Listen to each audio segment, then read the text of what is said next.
You're listening to Two Babies in a Business, a podcast about business, marketing, growth, strategy, staff, clients, babies, and marriage. I'm Christina.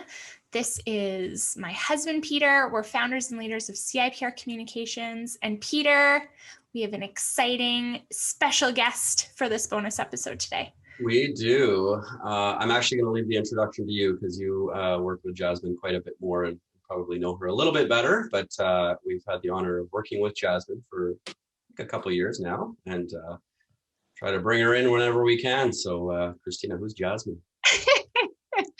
Well, I like to say that Jasmin is my favorite influencer. If you're not following her, she is lemons for days and has, I feel like Jasmin's similar to Peter and I. You kind of collaborate with your husband as well. So you know what Two Babies in a Business is all about.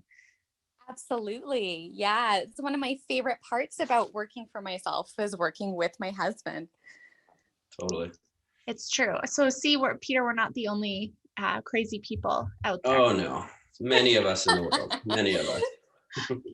Well, Jasmin, Peter and I thought about you. So this last kind of series of podcasts we've been doing is giving people advice on their marketing budget. So where do they start? Where do they finish? What should they be flexible in? And I think influencers are something that we always try to incorporate when appropriate with our clients. And we've worked with you, as Peter said, on a bunch of cool ones. But I thought, hey, let's get Jasmin on to chat about influencers and how to budget appropriately for them.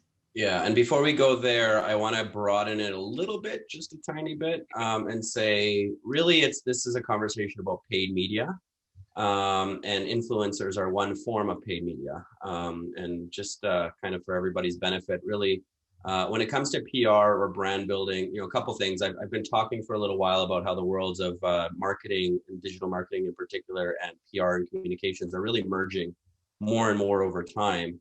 And in the PR world, I mean, it used to be that you used to just pitch reporters and try to get them to write stories about your clients. But, over the last decade, I mean, there's been just an explosion of new media channels, including, online publications, paid media in terms of like, magazines and even newspapers now. You can do like advertorials and things like that. Bloggers, and then, of course, kind of influencers and social media influencers. So, I mean, the media world has changed a lot, and influencers are, in my at least view of the world, kind of part of that paid media ecosystem, if you will.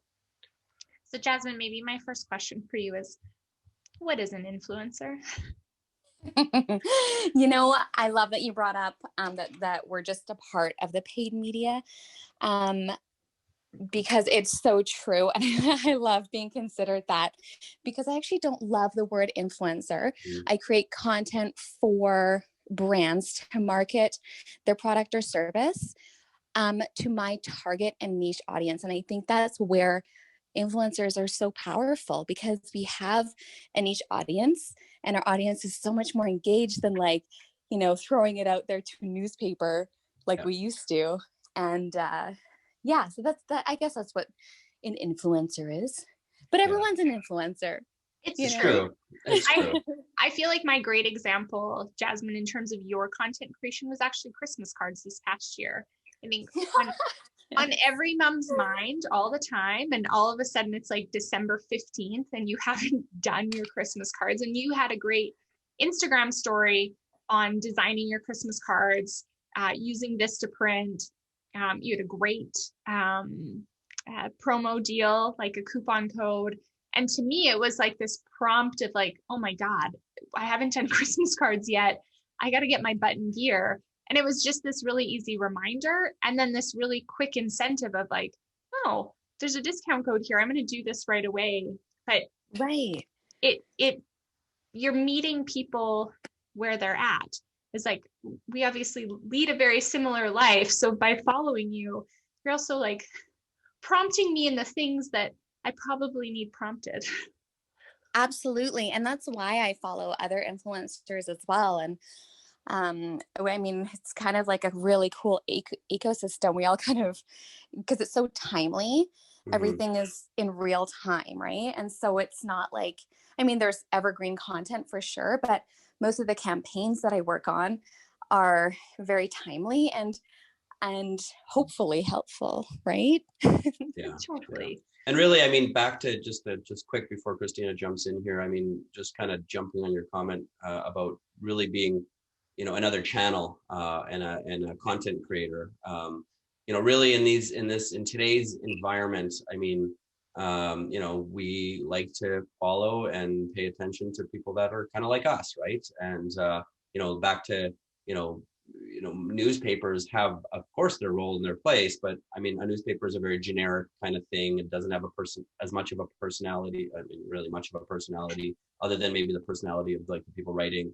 Whereas, more on the influencer side, it's more about, hey, like this person lives a similar life to me, and is experiencing life in a similar way to me, and so therefore that has a lot of impact on people, right? I mean, obviously, if Jasmine's doing some things, to Christina's point, Christina's a perfect consumer of Jasmine's influence, if you will, because of the similarities between you guys and sort of living kind of life in the same, type of pains and same types of things you're thinking about, right? So that's where I think that influencer world really allows brands to be extremely targeted, and I think in today's world, that targeting is really kind of where we're trying to get people to, so that you're as close to that market and as close to those people as possible in terms of from a targeting perspective. Yeah. Right. So, Jasmin, if you could talk to any marketing manager or business owner, what do you wish they knew about your role and engaging you? Kind of a loaded question. Well, I love the question because I actually added this to my media kit recently. I would say in the fall of 2020.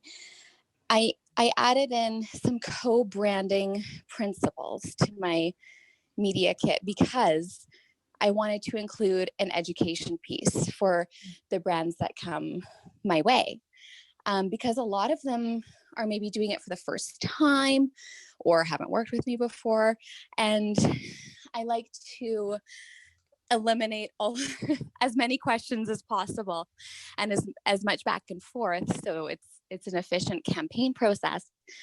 But essentially, what I want to educate clients on when working with me is the reason why you were attracted to me in the first place, I can only assume, is because of my creative process. And how do I do that is through creative freedom. And so I think that's where a lot of brands and influencers can butt heads, particularly if it's a smaller business. So because I appreciate, the ownership and the, you feel so close and so attached to your product or service, especially as a small business, and to let go of that creative freedom and say, okay, here it is, you do you is a hard thing to do. Yeah. But having that trust and kind of following your gut, which is the reason why, companies come to me in the first place, is something I like to mention quite a bit. And that creative process and the freedom to do so is so important. Otherwise, my audience knows it's not authentic. The campaign doesn't do well, and nobody wins in that scenario. So I would like to say that's number one. The second piece is, and sorry, this is not something I have on my media kit, but just in the presence of this question, is that in-kind exchanges, while doable, are not, they're short-sighted, in my opinion. So what I mean by an in-kind exchange is you have a product or service and you approach an influencer and say, hey, I'll give you this in exchange for one post or a story or whatever. And my advice to small businesses who really have just started, they don't have a marketing budget whatsoever, and this is their only option, is to perform and ask from a place of generosity instead of a place of like a transactional trade, you know? And so that's my advice to small businesses when approaching influencers. Just be like, hey, I just started this line. I've got these like cool socks. I don't know. Whatever. I'm just gonna have your mailing address if you're interested. If you like them, like here's my handle and like here's a code or whatever, but like no pressure. Yeah. And being on the receiving end of that, you're like, I want to support this small business. They didn't ask anything for me. Like, but you know that influencer is gonna post. Yeah. Whereas if it's like, I will trade you a pair of socks for an Instagram post and 3 stories, Right. which you generally charge $1,200 for. But I mean, I've got no budget, but I have socks, right? so that piece of just wording your pitch differently is so like such a game changer. Yeah, I love that comparison though, and not even comparison, but like, you know, treating an influencer, Peter, to your comment, like a media person, because like that's the public relations process, right? It's first starting with relationship building and, you know, hey, here's an interesting story that, you know, we'd wanted to give you some information on, you know, similar with the like, hey, here's a product I'm launching, no pressure, but try it out, thought of you. I think that we often forget that, one, a journalist is a person, but two, that like you guys as content creators and influencers, like you're people too. So it's like approach it like any relationship build. And then in that same kind of vein, you know, you never know what the article in the National Post is going to look like after you've pitched a journalist on a story. And it's the same kind of creative freedom piece that you were talking about too. It's, you know, the content creator has some freedom. And so, you know, there is a risk, but if you're standing behind your product and proud of it and you know what it does and what it can offer, then there should be a small risk, but it's about putting yourself out there and kind of letting go of that control. Yeah. Yes, letting go of control, I think, is a big part of it for sure. Yeah. Well, and I'll just my comment on that. We've been talking about kind of strategy for quite a long time here on this podcast. And I think it's easier to sort of have this, get your mind around this letting go of control piece when you have a good strategy in place and you really understand who your target audience is. You really understand what your messaging is. You really understand kind of, you know, how you want your brand represented, and you have that information. I think, correct me if I'm wrong, Jasmin, certainly if somebody gives you some kind of brand guide and some, you know, here's our style guide, or here's kind of how we like to position ourselves. Obviously, you're going to work within that as much as possible, but still with some creative freedom to express it in the way you express it as a content creator. Is that fair? Absolutely. Yeah. With all companies that I work with, I'll always ask for a brief before even signing the contract, just for one, to be like, okay, are we aligned? Are we aligned in the messaging and aesthetic? And then I'll go ahead, sign the contract, because I know that I can do something for them. Mm-hmm. Yeah. So you can't get paid. You can't sustain yourself with socks. We're hearing. No, I can't pay my mortgage with that. You just can't do it. Eh? No. The bank doesn't take socks or whatever it is in exchange. Yeah. Yeah. I think so. But I mean, like, so for some companies or people, I'll just throw this out there, and this is, I think we run into this all the time, is like, wow, $1,200, like that seems like so much money. Like, how do you kind of work with brands to ensure that they feel like they get value for your services? You know, I think now I'm at a place where I don't have to explain my rates, which is a nice feeling. But going back a few years ago, you did need to prove yourself, right? And it's extremely hard because you don't know, you know, if you're giving somebody, you know, your reach on Instagram, it doesn't necessarily mean that all of those people have translated into sales. Right. So it's a tough game to play, that's for sure. Yeah. But where I get my comfort from is that the same brands keep coming back to me and keep wanting to work with me because they have seen a result on their end.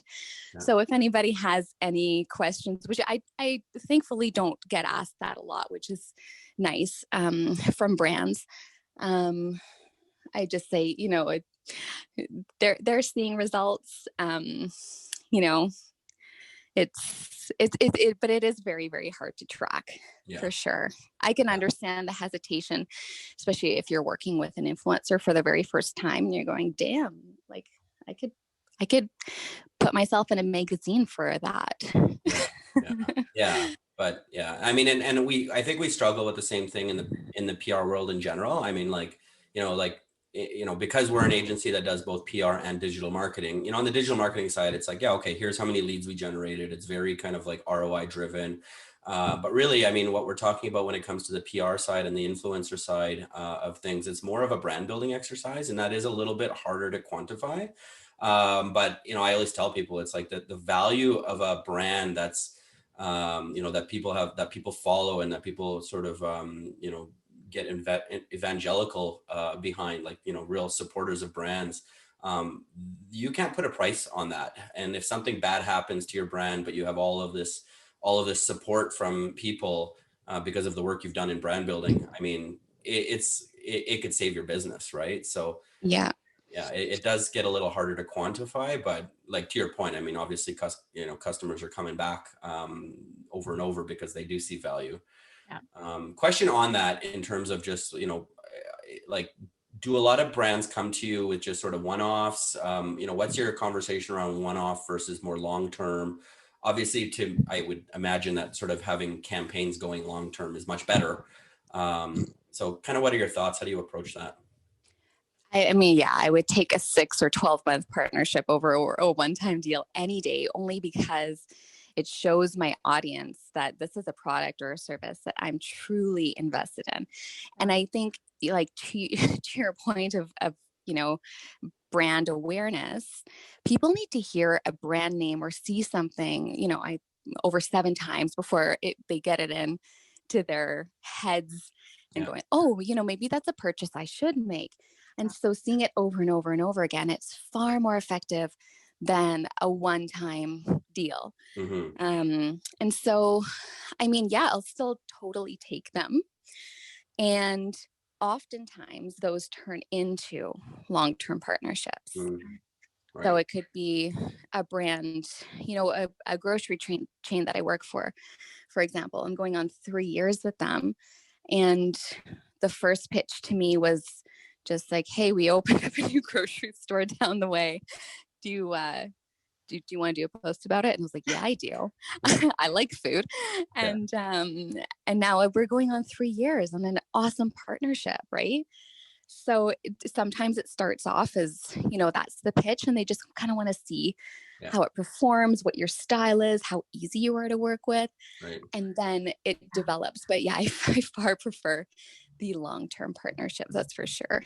Yeah. And I think for brands, obviously there's value in the long term. I mean, to your point, I mean, one post hopefully will be seen by much of your audience, but won't necessarily, but multiple posts over time, constantly talking about them. I mean, that's just the way to get that sort of brand out there in a more consistent way.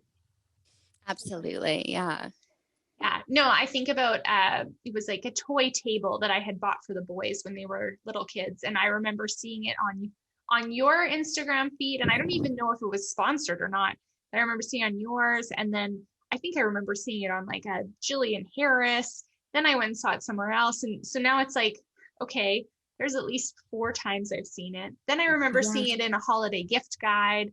And then you're like, you're up at 2 a.m. with a small child and you've just hit go on your online shopping because you've seen it so much. And you're like, okay, I need to alleviate some stress here. But it works. Absolutely. Yeah. And I think that's a good point in terms of like, also like, when you're thinking about your budget using influencer with influencers, I mean, it should be part of a larger kind of strategic budget. And like, for example, like retargeting ads and things like that, maybe on social media might be something you do as well. So that if, an influencer drives some traffic to the website, And then everybody that goes onto that website then starts to see retargeting ads. Like there's definitely ways to sort of get as much out of the engagement as possible. And I think you need to be thinking a little bit bigger in order to maximize the investment.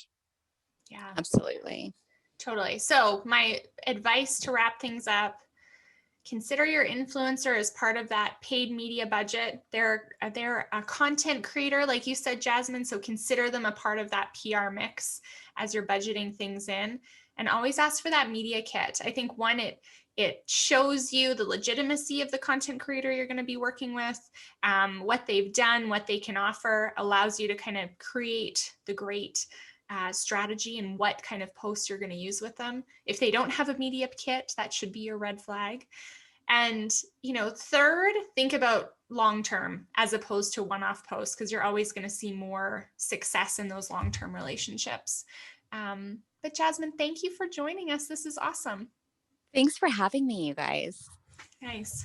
Well, next, Peter, I think our next series is going to be about when to hire in-house versus when to engage an agency. So that'll be an interesting topic. One we're passionate about. Yeah, definitely. All right. Talk to you guys next time. Thanks.